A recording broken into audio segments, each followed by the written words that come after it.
शिव सुंदर ये सर्व विद्या की राजधानी राजधानी। आज के कार्यक्रम में मंच पर उपस्थित पद्मश्री आदरणीय डॉक्टर कोटा हरिनारायण जी, श्रीमान यदुवीर कृष्णदत्त चामराजा वाडियार जी, मालवीय मिशन बेंगलोर के अध्यक्ष श्री संजीव गुप्ता जी, अनुराग त्रिपाठी जी जो महासचिव का दायित्व निर्वहन कर रहे हैं, गोविंद अग्रवाल जी, ITI के CMD राजेश राय जी, सभागार में उपस्थित सभी श्रेष्ठ एवं ज्येष्ठ जन, देवियों, सज्जनों और मित्रों, मैं आभारी हूँ मालवीय मिशन बेंगलोर चैप्टर का, जिनके कारण मैं आपके बीच उपस्थित हो सका। 25 दिसंबर को उपस्थित रहना थोड़ा मुश्किल हो जाता है। पिछले 30-32 वर्षों से गाजीपुर में एक कार्यक्रम हम लोग करते हैं, वो एक नियम सा है कि 25 दिसंबर को वहीं रहना है, और इसलिए 17 दिसंबर तारीख मुकर्रर हुई थी। मेरे पूर्व के वक्ताओं ने अनेक बातें बताई हैं। मुझे लगता है कि सदियों में या लाखों करोड़ों में कोई ऐसा व्यक्तित्व जन्म लेता है जिसका जीवन संपूर्ण समाज के लिए क्रांति के रूप में जाना जाता है। और 25 दिसंबर 1861 को इस देश में कैसे ही विलक्षण प्रतिभा महामना पंडित मदन मोहन मालवीय जी का जन्म प्रयागराज के लाल डिग्गी मोहल्ले में हुआ था। अभी गुप्ता जी ने बताया कि उनके पूर्वज उज्जैन से थे। आज भारतीय आधुनिक समाज के गहरे अंतस्थल में जो शिक्षा व्यवस्था है, एजुकेशन की जो लौ है, जो पूरे दुनिया को प्रकाशमान कर रही है, या मैं कहूँ कि इंडस्ट्री में आत्मनिर्भरता का यदि अभिमान पैदा हुआ है, तो ठीक कहा गोविंद जी ने, तब इस बात का स्मरण आवश्यक हो जाता है कि इसका केंद्र संगम नगरी का वो छोटा सा मोहल्ला ही था जहाँ से चिंगारी पैदा हुई थी। 1978 से महामना मालवीय मिशन मालवीय जी के दर्शन और जीवन कार्य को समाज के विभिन्न वर्गों तक पहुंचाने का भी काम कर रहा है, और मालवीय जी महाराज के बताए रास्ते पर चलते हुए अनेक सेवा के कार्य देश के विभिन्न हिस्सों में कर रहा है।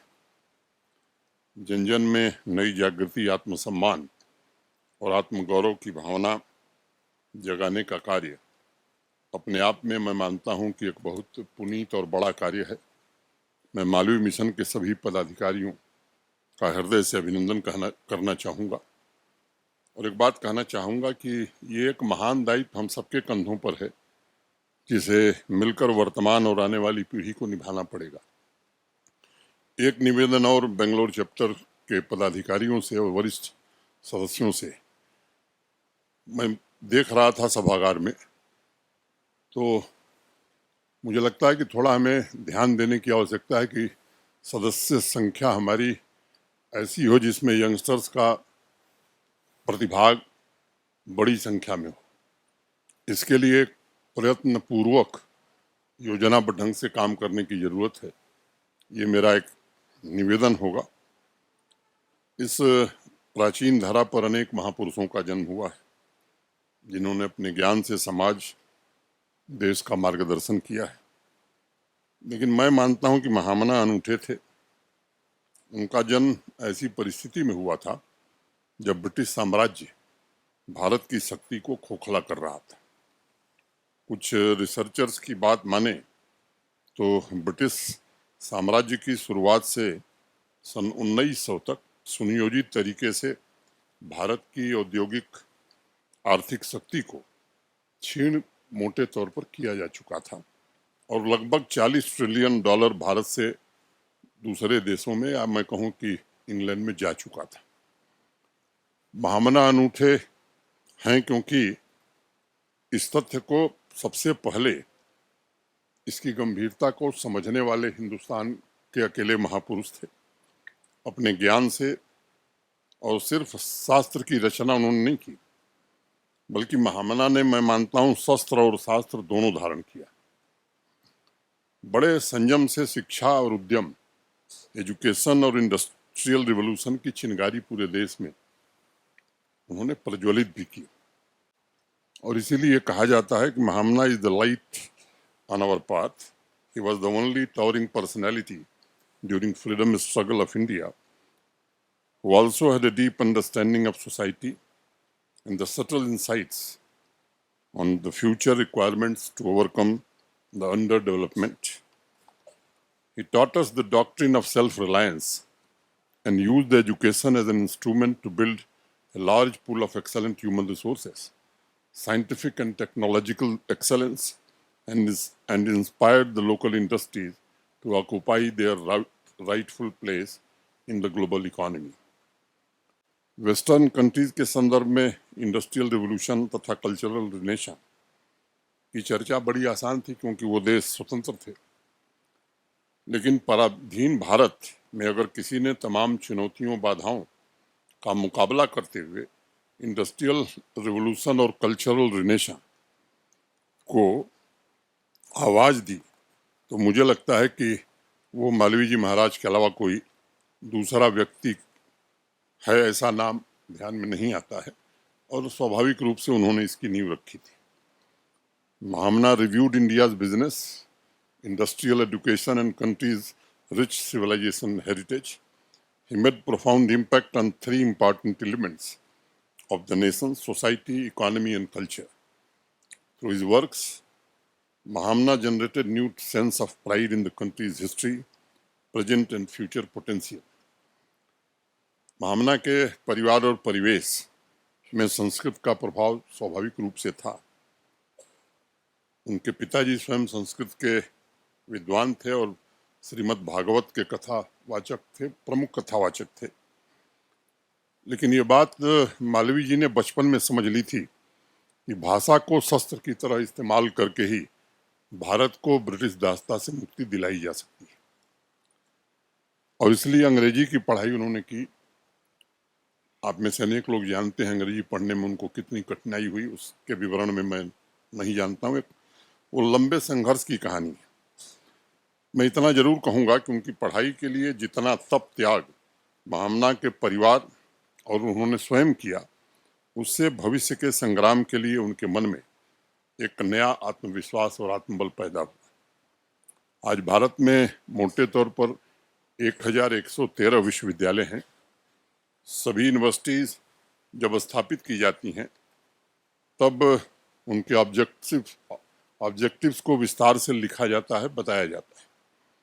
आज यूनिवर्सिटी के उद्देश्य और 1904 में पराधीन भारत में काशी हिंदू विश्वविद्यालय की योजना बनाते समय तब उसके उद्देश्य का तुलनात्मक अध्ययन करके अगर हम देखेंगे तो एक बात स्पष्ट हो जाती है कि मालवीय जी समय से बहुत आगे सोचते थे।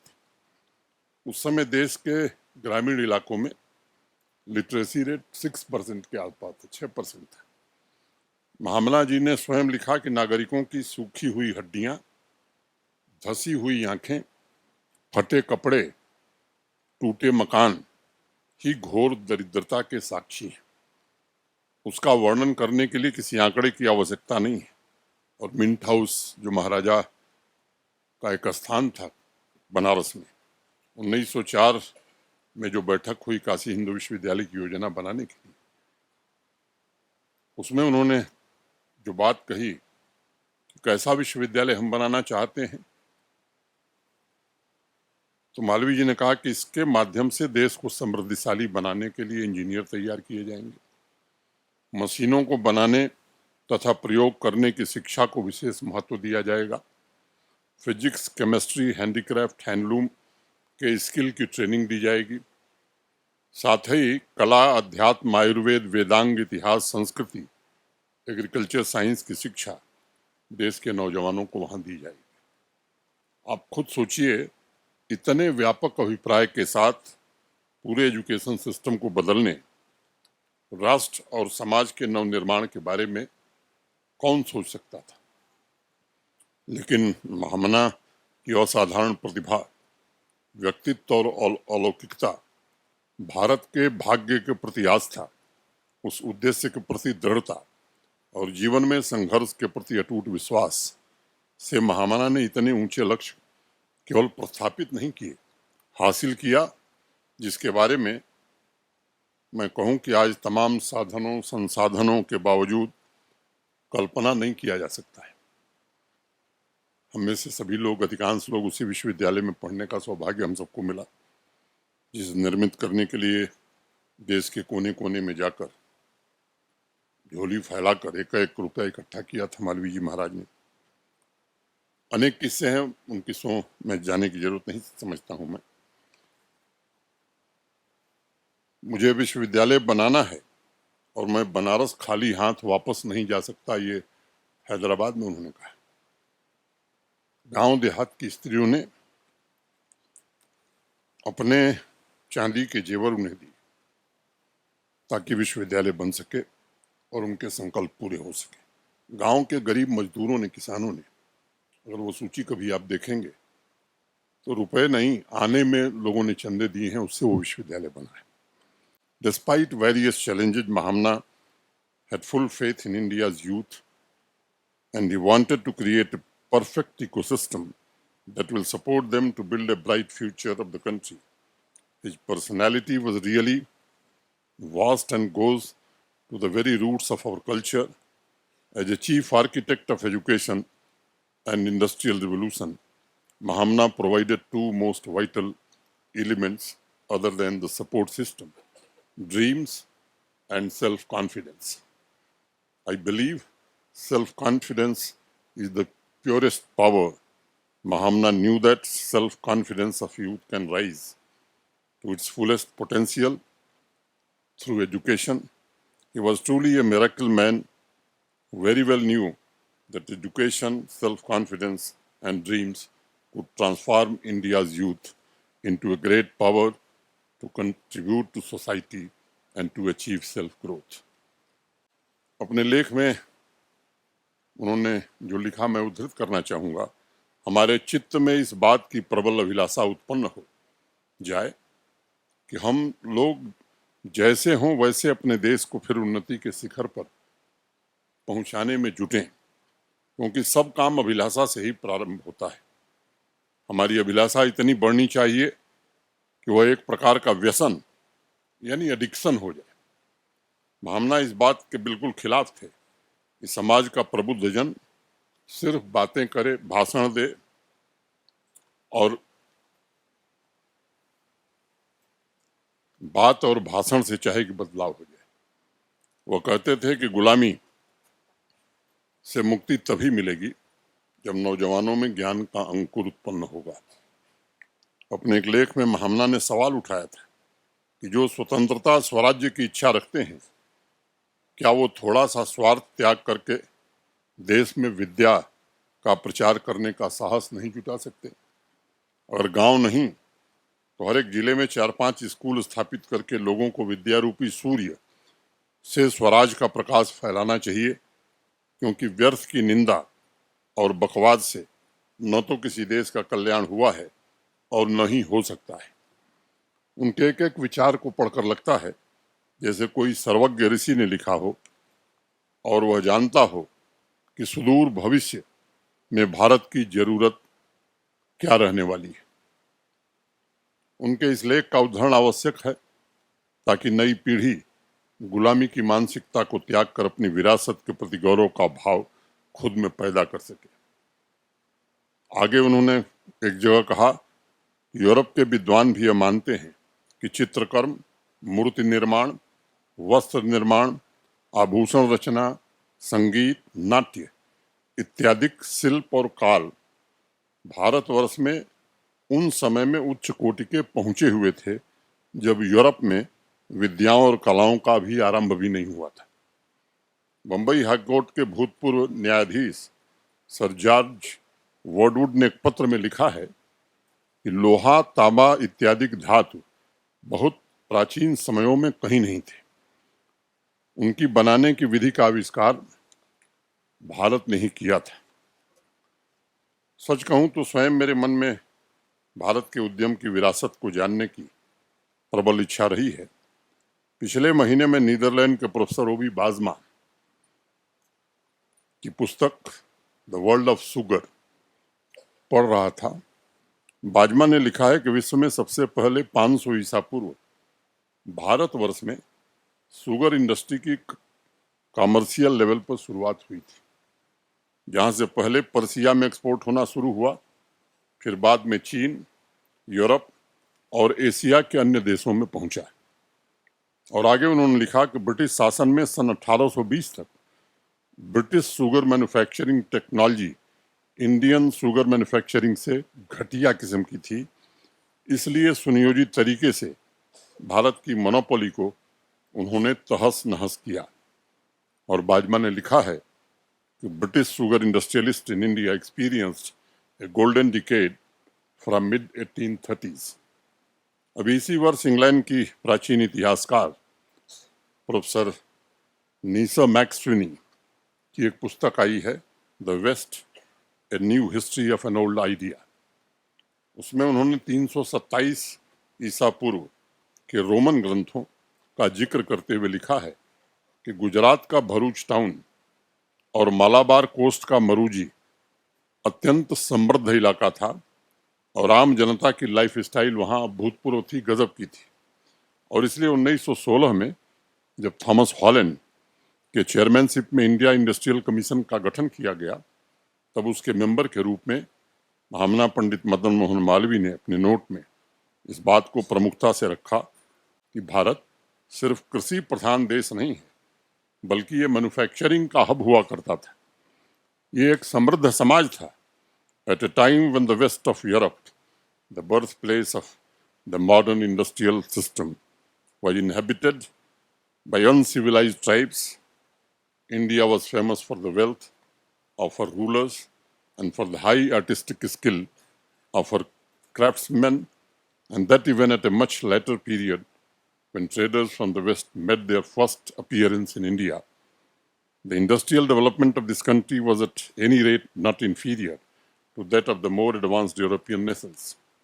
The iron industry not only supplied all local wants, but it also enabled India to export its finished products to foreign countries. Another important industry which succumbed to the jealousy of English manufacturers was shipbuilding. The shipbuilding was an ancient industry in India. The arrival in the port of London of Indian produce in Indian built ships created a sensation among the monopolists which could not have been exceeded if a hostile fleet had appeared in Thames River. The shipbuilders of the port of London took the lead in raising the cry of alarm. They declared that their business was on the point of ruin and that the families of shipbuilders were certain to reduce to starvation. The cry prevailed. The court of directors opposed the employment of Indian ships in the trade between England and India. और उस समय महामना पंडित मदन मोहन मालवीय जी ने 55 page का जो note लिखा है, एक एक करके उन सभी मिथ को वह ध्वस्त करता है जो कुछ चुनिंदा इतिहासकारों ने जानबूझ करके एक भ्रम फैलाने के लिए पैदा किया था। भारत इंडस्ट्रीज में इंफीरियर था, ये जो इतिहास में बताया गया, मैं समझता हूँ कि अनेक प्रमाण है। और मैं दो घटना का जिक्र करूंगा, एक इतिहास की घटना। सिकंदर महान का नाम आप सब जानते हैं। सिकंदर और पोरस पुरराज की दोस्ती का कारण मुझे लगता है कि कम लोग जानते होंगे। जब सिकंदर ने तय किया आक्रमण करने का, तो आक्रमण के पहले, युद्ध के पहले, उसने अपने कुछ गुप्तचर भेजे। गुप्तचर आए और मगध की सेना सिंध नदी के इस पार खड़ी थी, और गुप्तचरों ने जाकर के सिकंदर को बताया कि जहां आप युद्ध करने का सोच रहे हैं, वहां लाखों की संख्या में तलवार लेकर के लोग आपका इंतजार कर रहे हैं। हजारों की संख्या में हाथी और घोड़े पर सवार सैनिक प्रतीक्षा कर रहे हैं। सिकंदर के पांव लौट गए, वापस हो गए सिकंदर। और दूसरी घटना का जिक्र मैं करूंगा, सर आइजैक न्यूटन, सब नाम जानते हैं, ब्रिटिश पार्लियामेंट में भाषण कर रहे हैं कि विज्ञान के पास, साइंस के पास कोई ऐसी विधा नहीं है कि पानी के जहाज समुद्र में, मैंने नेविगेशन का ज्ञान विज्ञान के पास नहीं है। और जिस दिन सर आइजैक न्यूटन भाषण कर रहे हैं ब्रिटिश पार्लियामेंट में, उससे कई साल पहले हमारे देश के नाविक लॉगरिथम के आधार पर बने हुए यंत्रों के आधार पर दुनिया के सुदूर दक्षिण अफ्रीका के आगे जाते थे। कोई सोने की चिड़िया हम इसलिए नहीं बने थे कि बहुत माइंस थी हमारे पास या सोना चुरा करके हम ले आए थे। जो नॉलेज इकानमी की बात हो रही है, हम अपने इंस्टीट्यूशंस के कारण बने थे, बेहतर प्रोडक्ट हम बनाते थे। और मैं समझता हूँ वो वक्त आ गया है और इस बात को मालवीय जी ने उस समय पहचाना था। मैं जरूर ये चाहूँगा कि देश का हर नौजवान, चाहे वो टेक्निकल एजुकेशन में हो या नॉन टेक्निकल एजुकेशन से संबंधित हो, भावना के उस नोट को जो नहीं पढ़ेगा, मैं समझता हूँ भारत को समझने में उसे दिक्कत होगी। अगर उसको आप पढ़ेंगे तो निश्चित रूप से इस देश को समझने में बड़ी सुविधा होगी और ये भी समझ में आएगा किस प्रकार सुनियोजित तरीके से ब्रिटेन ने इंडियन इंडस्ट्रीज को बर्बाद करके अपने देश को समृद्ध बनाने का काम किया। ये अभी सुनील खन्ना बता रहे थे, उसी ब्रिटेन को पीछे छोड़कर हम दुनिया की 5वीं बड़ी आर्थिक ताकत बन गए। लेकिन यात्रा आसान नहीं थी। महामना ने सबसे पहले 1916 में टेक्निकल एजुकेशन को प्रमोट करके वह शक्ति इस देश को प्रदान की।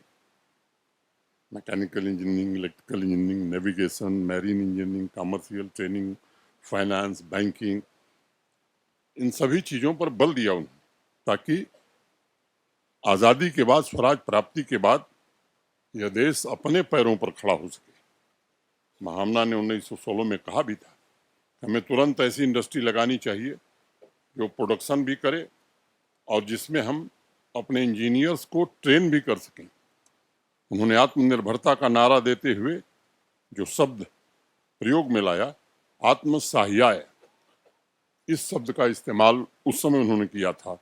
एक लेख में लिखा भी कि देश की आर्थिक दशा तभी सुधर सकती है जब देश में देसी चीज़ों का व्यापार बढ़ेगा और जो हमारे नित्य की आवश्यक चीज़ें हैं वे यहाँ बनने लगें। और देसी चीज़ यदि महंगी भी मिले तो भी अधिक दाम लेकर उसे जरूर खरीदना चाहिए। मुझे लगता है कि शायद भारत के वर्तमान प्रधानमंत्री जी उस बात को समझते हैं और उस सपने को लेकर के आगे बढ़ रहे हैं।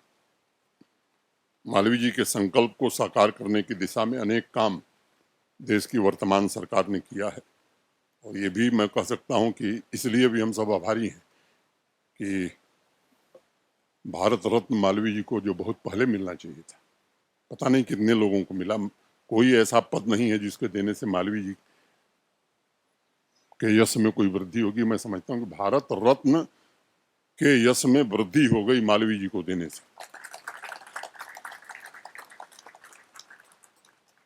मुझे लगता है कि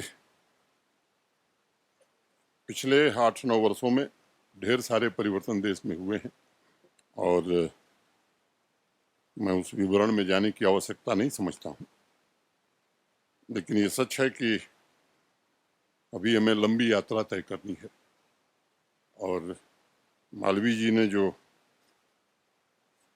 रास्ता हमें बताया था, मैं आश्वस्त हूँ, पूरी तरह से यकीन करता हूँ। बार बार एक बात मैं कहता हूँ कि जो कुछ हम लोगों में अच्छा है वो मालवीय जी की कृपा से है, जो बुराई है वो अपनी निजी है। ये बहुत सारे लोग जो वहाँ पढ़े हैं इस बात को अनुभव करते हैं। और ये भी सच है कि honourable prime minister is building a new India where development is the only narrative, only theme and only goal. The necessary and fundamental steps to empower the marginalized section of the society has ensured shared prosperity, improvement in the productivity of India's villages, diverse innovation strategy to build a robust platform for our youth, and right institutional framework for private sector to work on frontier technologies. Today, 1.4 billion people are working together to achieve one objective, Viksit Bharat, a developed India. मुझे याद है, आप में से भी कुछ लोगों को याद होगा, महामना जी ने अपने एक लेख में लिखा था कि हमारा प्रथम कर्तव्य है कि लोगों के चित्त में स्वदेशी वस्तुओं के लिए प्रेम उत्पन्न करें। वो काम देश, मैं समझता हूँ, वो स्वप्न अब देख रहा है। अनेक योजनाएं इसको लेकर के देश में चल रही हैं। महामना अनेक छोटे कारीगर, शिल्पकार जो महत्वपूर्ण काम करते थे, उनकी भी उतनी ही इज्जत करते थे। वो फिर से देश में प्रारंभ हुआ है। और मालवीय बार बार कहते थे, डॉक्टर हो, सरकारी वकील हो, इंजीनियर हो, उससे कम इज्जत उन लोगों की नहीं होनी चाहिए। गोविंद जी ने बताया विमेन एम्पावरमेंट या फीमेल एजुकेशन को लेकर के जो काम किया, और अभी जो पीएम विश्वकर्मा योजना ऐसे हुनरमंद लोगों के लिए देश में प्रारंभ हुई है, मैं समझता हूँ कि देश की आर्थिक विकास के मुख्य धारा में ऐसे समाज को जोड़ेगी। सेल्फ हेल्प ग्रुप्स की बहनें और बच्चियां भी आज देश में अद्भुत काम कर रही हैं। ये वक्त नहीं है कि मैं उसके बारे में ज़्यादा बताऊं, लेकिन एक बात मैं कह सकता हूं कि मालवीय जी के अधूरे कार्यों को पूरा करना, ये इस सभागार में या देश भर में, दुनिया भर में बैठे सब लोगों की नैतिक जिम्मेदारी है। साइंटिफिक रिसर्च और साइंटिफिक सर्विसेज को प्रमुखता देने की बात वो बार बार कहते थे। चाहते थे कि हर एक हायर एजुकेशन इंस्टीट्यूशन नए आइडियाज़ का इंक्यूबेटर बने। आज राष्ट्रीय शिक्षा नीति भी उनके सपने को पूरा करने के लिए शिक्षण संस्थाओं को सपोर्ट कर रही है। मुझे उम्मीद है कि भारत जिस प्रकार एल्गोरिथम आर्किटेक्चर, नई टेक्नोलॉजी को जन कल्याण की भावना से विकसित कर रहा है, उसके उपयोग पर बल दे रहा है, उससे सस्टेनेबल डेवलपमेंट का नया मार्ग भी निर्मित होगा। महामना का राष्ट्र के प्रति भक्ति, प्रेम, समर्पण, त्याग और विशेषकर भारत को सुपर पावर बनाने की उनकी तीव्र उत्कंठा जो उस दौर में थी, इसने अनेक व्यक्तित्वों को प्रभावित किया है। बापू कहते थे कि पंडित मदन मोहन मालवीय का नाम तो जनता पर जादू कर देता है। हृदयनाथ कुंजरू उन्हें अजात शत्रु कहते थे, तो पुरुषोत्तम दास टंडन ने उन्हें युग प्रवर्तक की संज्ञा दी। स्कॉटलैंड यार्ड एक अधिकारी ने कहा कि महामना की आंखों में स्वयं ईश्वर जैसी कोई वस्तु है। मित्रों, मैं जानता हूं कुछ ऐसे बिरले व्यक्तित्व होते हैं जो राष्ट्र की चेतना में सदैव शाश्वत रहते हैं। महामना ऐसे ही बिरले महापुरुष थे। मुझे उम्मीद है कि वर्तमान में आने वाली पीढ़ियां उनके आदर्शों से प्रेरित होकर राष्ट्र निर्माण में अपना पूरा योगदान देंगी और जीवन को भी समर्पित करेंगी। मैं फिर से आयोजन से जुड़े सभी महानुभावों के प्रति हृदय से कृतज्ञता ज्ञापित करता हूँ। और जो अनुरोध मैंने किया गोविंद जी से, मेरा आग्रह है कि आप जगजी और महामंत्री जी से कि अब युवा देश है, तो मालवीय मिशन में युवाओं की संख्या बढ़े, ये बड़ा आवश्यक है। क्योंकि अब हम लोग तो 2047 में विकसित भारत नहीं देखेंगे, लेकिन ऐसे लोग हमारे सदस्य जरूर बने मालवीय मिशन के, जो इस स्वप्न को हकीकत में बदलने में पूरा योगदान दें और उसे अपनी आंखों से देख सकें। फिर से आप सबको हृदय से धन्यवाद देते हुए, कुंडू की खबर भालो, मैं आप सबके प्रति हृदय से कृतज्ञता ज्ञापित करता हूं और मालवीय जी की पुण्य स्मृति को प्रणाम करते हुए अपनी बात को विराम देता हूं। धन्यवाद।